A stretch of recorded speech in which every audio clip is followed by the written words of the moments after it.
Hello guys, आप सभी का मेरे यूट्यूब चैनल पर स्वागत है गाइज। तो हमने जो मॉक टेस्ट सीरीज चलाई है तो उसमें आज का हमारा टॉपिक है ईवीएस। ईवीएस के जो मोस्ट इंपोर्टेंट 30 क्वेश्चन होंगे उनका हम सॉल्यूशन करेंगे और अपने मॉक टेस्ट की सीरीज को आगे बढ़ाएंगे। तो गाइज जो क्वेश्चन मैं आपको करा रही हूँ ये आपको क्या कहते हैं सीटेट के लिए मोस्ट ज़्यादा इंपॉर्टेंट है, बहुत ही ज़्यादा इंपॉर्टेंट है, जो कि आपके आगे वाले सीटेट में आपको इसमें से क्वेश्चन जरूर मिलेंगे। अगर आप ये वीडियो को आप मिस मत कीजिएगा, प्रत्येक क्वेश्चन बहुत ही ज़्यादा इंपॉर्टेंट है और ये आपके एग्जाम पॉइंट ऑफ व्यू से बहुत ज़्यादा इंपॉर्टेंट है। ठीक है गाइज, तो चलिए हम स्टार्ट करते हैं।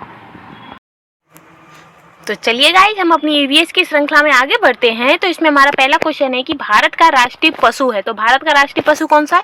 तो भारत का राष्ट्रीय पशु है बाघ। कौन सा?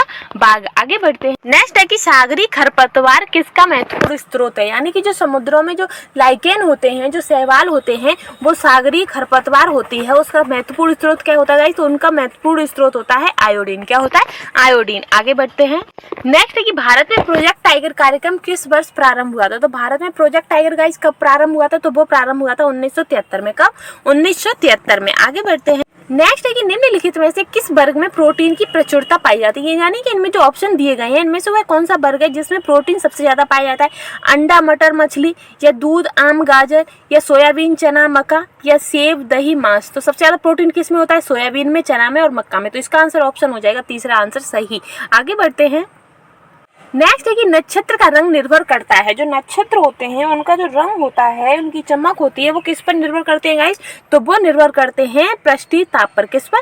पृष्ठीय ताप पर। आगे बढ़ते हैं। नेक्स्ट है कि वनों के महत्व के कारण, जो वन है, जो हमारे वन जंगल हैं, उनके महत्व के कारण उन्हें क्या कहते हैं? ग्रीन आइलैंड कहते हैं, या ग्रीन गोल्ड कहते हैं, या ग्रीन ग्रास कहते हैं, या ग्रीन सिल्वर कहते हैं। तो गाइस वनों के महत्व के कारण वनों को ग्रीन गोल्ड कहते हैं। क्या कहते हैं? हरा सोना कहते हैं। आगे बढ़ते हैं। नेक्स्ट है कि पृथ्वी का अपमार्जक कौन है? तो इनमें से कौन है जिसे पृथ्वी का अपमार्जक कहते हैं? मृदा व जल, जीवाणु व कवक, पशु या पक्षी। तो पृथ्वी के अपमार्जक किसे कहते हैं? तो जीवाणु व कवक को पृथ्वी का अपमार्जक कहते हैं। नेक्स्ट क्वेश्चन है। नेक्स्ट है कि कथक किस भारत का शास्त्रीय, किस क्षेत्र का शास्त्रीय नृत्य है? यानी कि जो कथक है वो किस क्षेत्र का शास्त्रीय नृत्य है गाइस? केरल का, भारत का, आंध्र प्रदेश का, तमिलनाडु का। तो गाइस ये जो भारत लिखा है ये भारत नहीं होगा, ये होगा उत्तर भारत। क्या होगा? उत्तर भारत। ठीक है गाइस, क्योंकि जो कथक है वो उत्तर भारत का शास्त्रीय नृत्य है। आगे बढ़ते हैं। नेक्स्ट है कि निम्नलिखित में से रबी की फसल कौन सी है? तो इनमें से वह कौन सी है जो रबी की फसल है गाइस? तो जो चना होती है वो हमारी रबी की फसल होती है। कौन सी? चना। आगे बढ़ते हैं। नेक्स्ट है कि पोलियो का कारण है। तो जो पोलियो होता है, बच्चों में जो पोलियो हो जाता है, बच्चों में या बड़ों में, तो उस पोलियो के होने का कारण क्या होता है गाइस? तो उसका कारण होता है जीवाणु। क्या होते हैं? जीवाणु। जीवाणुओं के कारण क्या कहते हैं? बच्चों में या बड़ों में पोलियो का रोग आ जाता है। किसके कारण? जीवाणु के कारण। आगे बढ़ते हैं। नेक्स्ट है कि पर्यावरण दिवस किस दिन मनाया जाता है? जो पर्यावरण दिवस है गाइस वो किस दिन मनाया जाता है? तो वो मनाया जाता है 5 जून को। कब? 5 जून को पर्यावरण दिवस मनाया जाता है। नेक्स्ट क्वेश्चन है। नेक्स्ट है कि पौधों में प्रकाश संश्लेषण क्रिया किस रंग में सबसे अधिक होती है? यानी कि जो पौधे हैं और पौधों में जो प्रकाश संश्लेषण की क्रिया है वो किस रंग में सबसे ज्यादा होती है गाइस? तो वो होती है लाल रंग में, या हरे रंग में, या नीले रंग में, या पीले रंग में। तो पौधों में प्रकाश संश्लेषण की क्रिया किस रंग में होती है गाइस? तो वो होती है लाल रंग में। किसमें? लाल रंग में। आगे बढ़ते हैं।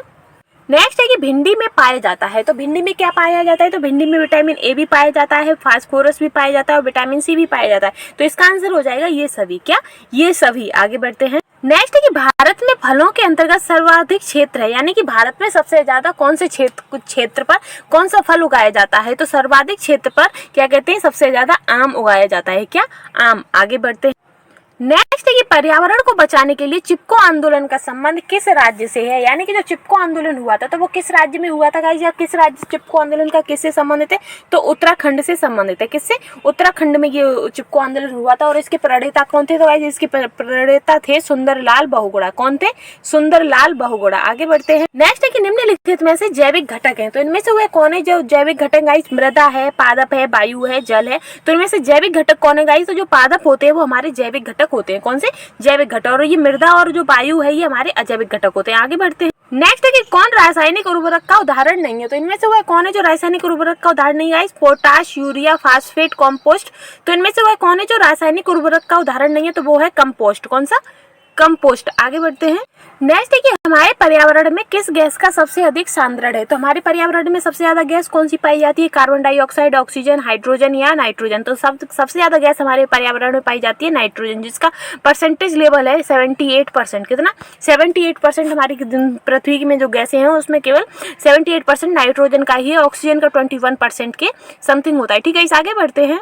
नेक्स्ट है कि निम्नलिखित में से कौन सा अम्ल वर्षा का बृहद प्रदूषक है, यानी कि इनमें से वह कौन सा है जो कि अम्ल वर्षा का सबसे ज्यादा बृहद प्रदूषक तत्व है। तो वो है सल्फर डाइऑक्साइड। जो सल्फर डाइऑक्साइड होती है वो अम्ल वर्षा में सबसे ज्यादा हानिकारक होती है। आगे बढ़ते हैं। नेक्स्ट है कि NCTE यानी कि NCTE का उद्देश्य क्या है। तो NCTE का उद्देश्य क्या है? शिक्षालयों में शिक्षा स्तर बनाए रखना, या शिक्षालय खोलना, या शिक्षा में शोध को बढ़ाना, या शिक्षाओं को अनुदान देना। तो इनमें से कौन सा है जो कि NCTE का मुख्य उद्देश्य है? तो उसका मुख्य उद्देश्य शिक्षालयों में शिक्षा स्तर बनाए रखना। आगे बढ़ते हैं। नेक्स्ट है कि हमारे देश में वन महोत्सव दिवस मनाया जाता है, यानी कि जो हमारे इंडिया में वन महोत्सव दिवस है तो वो कब मनाते हैं गाइस? तो वो जुलाई में मनाते हैं। कब? जुलाई में। आगे बढ़ते हैं। नेक्स्ट है कि जल जनित रोग है। तो जल जनित रोग कौन सा है? यानी कि जो जल से फैलता है। तो पहला है कि छोटी माता, या अतिसार, या अल्प रक्तता, या फिर मस्तिष्क ज्वर। तो इनमें से वह कौन सा है जो क्या कहते हैं जल जनित रोग है? तो भाई जो अतिसार होता है वो जल के द्वारा होता है। किसके? जब प्रदूषित जल पीने से होता है। आगे बढ़ते हैं। नेक्स्ट है कि वायु प्रदूषण का कारण है, यानी कि जो वायु में प्रदूषण होता है तो उसका कारण कौन सा होता है? सीवेज से निकलने वाला पानी, या कीटनाशक, या धुआं, या ध्वनि विस्तारक। तो वायु प्रदूषण किससे होता है गाइस? तो वायु प्रदूषण होता है धुआं से। किससे? धुआं से। आगे बढ़ते हैं। नेक्स्ट है कि निम्नलिखित में से किससे कुनाइन नामक दवाई प्राप्त की जाती है। तो कुनाइन नामक दवाई गाइस किससे प्राप्त की जाती है? तो वो प्राप्त की जाती है सिनकोना प्लांट से। और ये किसमें यूज होती है? तो ये मलेरिया के रोग में यूज होती है। किसमें? मलेरिया रोग में। किसमें?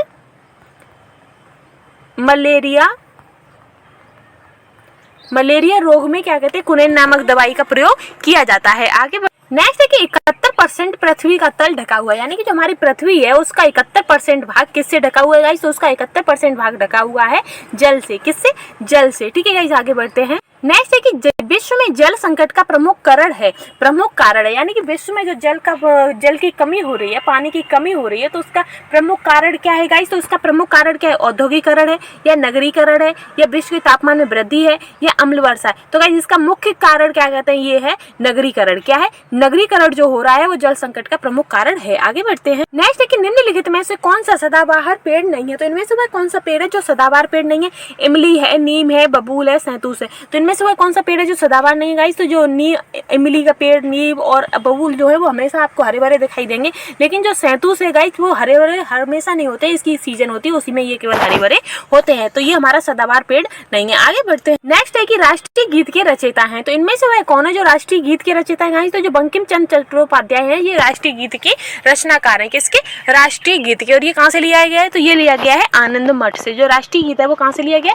आनंद मठ से। और आनंद मठ किस पर आधारित है गाइस? तो ये सन्यासी आंदोलन पर आधारित पुस्तक है। और ये लिखी किसने है? तो ये लिखी है बंकिम चंद्र चट्टोपाध्याय ने। ठीक है गाइस, आगे बढ़ते हैं। नेक्स्ट है कि भारत में प्रथम बायोगैस संयंत्र कहाँ स्थापित किया गया है, यानी कि इनमें से वह कौन सी जगह है जहाँ पर प्रथम बायोगैस संयंत्र क्या कहते हैं संयंत्र स्थापित किया गया है? तो वो है पिलानी। क्या है? पिलानी में। ठीक है गाइस, आगे बढ़ते हैं। नेक्स्ट है कि डेसिबल इकाई में से किसे नापा जाता है, यानी कि जो डेसिबल की इकाई है उससे हम किसे नापते हैं? ध्वनि को, गहराई को, तापमान को, या वायु दाब को। तो डेसिबल से हम किसे नापते हैं? तो इसे नापते हैं हम ध्वनि को। किसे?